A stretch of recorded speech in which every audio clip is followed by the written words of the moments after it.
日本文学を翻訳する世界の翻訳家とその仕事を紹介するインタビューシリーズ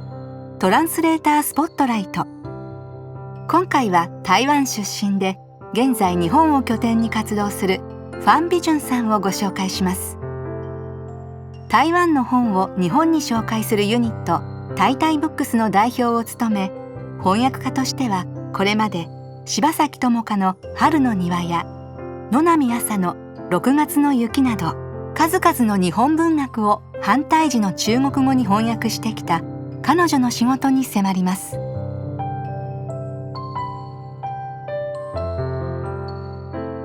私は実は大学から日本語を勉強始めました。台湾も日本と同じで文系と理系とか分けられてて、高校の時から実はずっと、英語が好きだったんです。はい、でも大学に入ったらもう一つの外国語がもしできれば、世界もっと広がるかなというほんのりの気持ちで、それで偶然点数もそこそこで、日本語学科に入りましたね。日本語も多分当時英語の次台湾ではよく使われるよく聞く言葉なので、日本語がもし少しでもできればなっていう気持ちはありました。台湾の大学ですけど、卒業する時はまだ日本語はそこまで、上手ではないので、その後実は日本に3年間留学しました。でその後、一旦、帰国しまして、台湾の大手の本屋さんに就職しました。でその時の仕事は日本の、つまり、出版情報とかそういう作家さんと作品を紹介する、ネットで紹介する仕事がメインですので、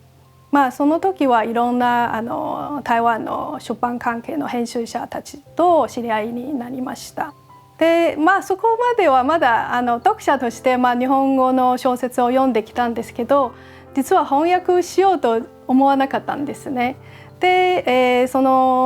働いてて、2年後ぐらいある編集者から日本の翻訳を日本のものを出したいんですけど翻訳してみませんかって聞かれまして、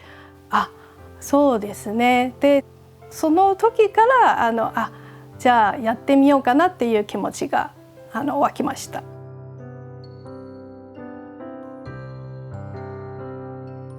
一番多分、印象深いのは寺山修司の幻想図書館ですね。でも今はもう台湾版でも絶版になりました。15年前ぐらい翻訳したもので、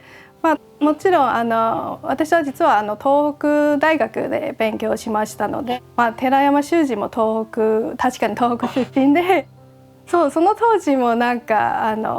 有名な作家ですし、初めて読んで面白い人だなと思って、だから依頼が来た時すぐ翻訳したいっていうふうに思いました。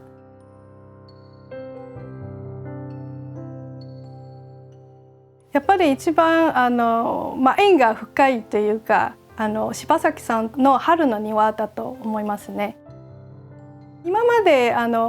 翻訳ものは大体台湾の編集者から依頼があって、自分のスケジュールにちょっと合わせて、あと訳したいものをもちろん優先にスケジュールに入れるんですけど、春の庭は実は最初作家さんのことと知り合って、その後賞を取った作品で読んでてすごく面白いと思って、当時柴崎さんも日本で有名な若手作家かもしれないですけど、台湾はまたそこまでは多分一冊しか翻訳されてなくて、あんまり知られてない作家さんなので、自分が翻訳したい気持ちがあって出版社につまり売り込みました。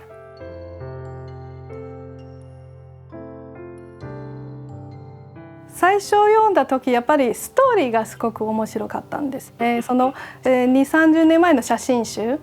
で、その実際にある建物あと東京の雰囲気はなんか下町とか住宅街の雰囲気はすごく生き生きなんかしていて、台湾の読者もきっと興味あると思いました。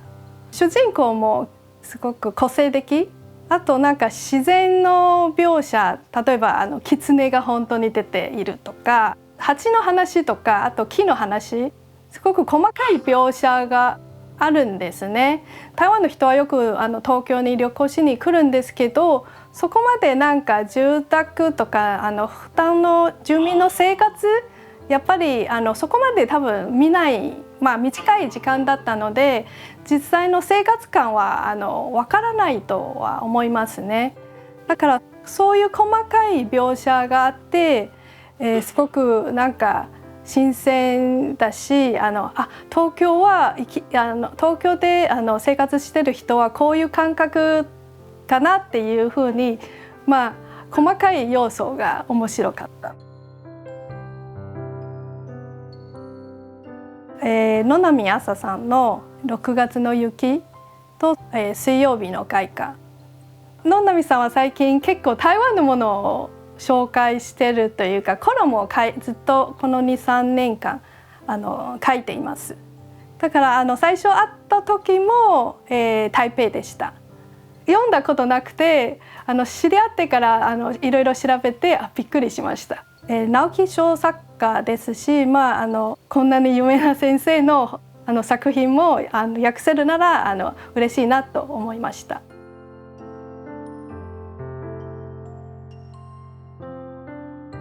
日本の作家さん本当にバラエティがあって、それぞれ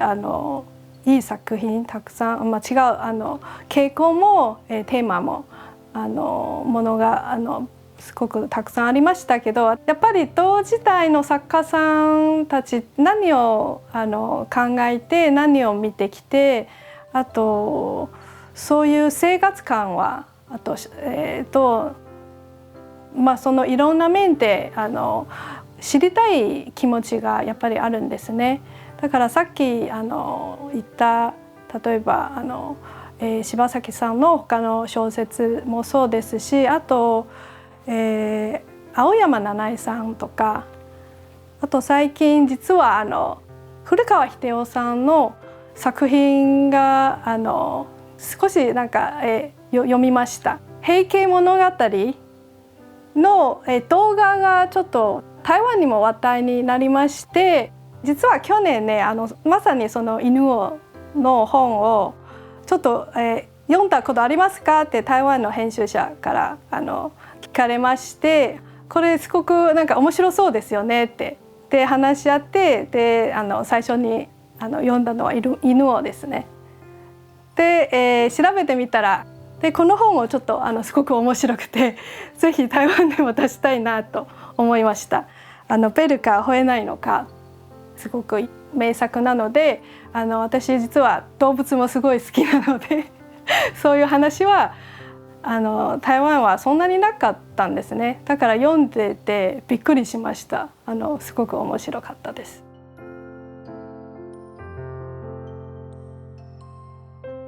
小説の場合やっぱりその人物像が大切なんじゃないですか。あとその日本の場合は何々さん何々様っていうふうにさんをつけるんですけど、でも台湾の場合は、女性と男性がその呼称が違ってくるんですね。だからまずこの登場する人物は男性か女性かを確かめたいですね。特に対談集とかエッセイは1回しか出てない人だったら性別がわからないまま終わってしまう場合もありますので、その場合はちょっと困るんですねはい、例えば話す語尾の特徴とか挨拶の仕方とかストーリーに沿ってどうやって統一するのも多分悩むところです。あと敬語も結構難しいですね。台湾はちょっとアメリカ、社会とちょっと近いので敬語はそんなに表現はないんです。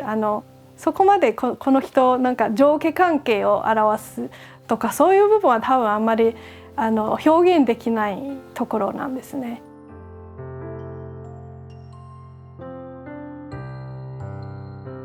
やっぱり言葉は今人々が使う言葉と、10年とか20年前やっぱり多少違ってくるのでやっぱり変わってきてますと思います。はい。実は最近台湾でもね新訳版がたくさん出てきました。つまり今まではもちろん訳作があるんですけどやっぱりちょっと古い感じがしますし今の読者を読んでもなんかちょっと違和感あるなっていう状況が多分あるので、新訳版は月から月へ今翻訳またもう一度流通するようになるんですね。やっぱりキャッチする読者は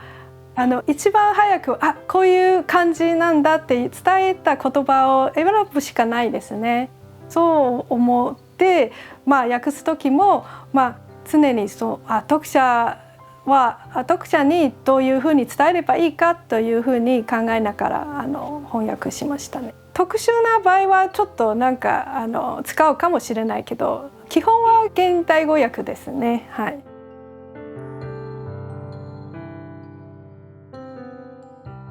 一番最初に読めるところが楽しいですよね。意外なところになんか翻訳したものを見つけましたみたいな図書館とか日本でもなんか見たことありますね。自分が翻訳した日本のものそういう時は訳しててよかったなって思いました。なんかだいぶ時間が経ってまだ存在してるまだ流通してる誰か読んでるっていう感覚はたまにそういう知らせがあったらそうですね嬉しいですね。日本文学の作品まだまだ面白い作品がたくさんありましてまだ翻訳出版されてないものが多いと思います。だからこれからも日本の面白い作品を見つけて台湾の出版社に勧めたいと思います。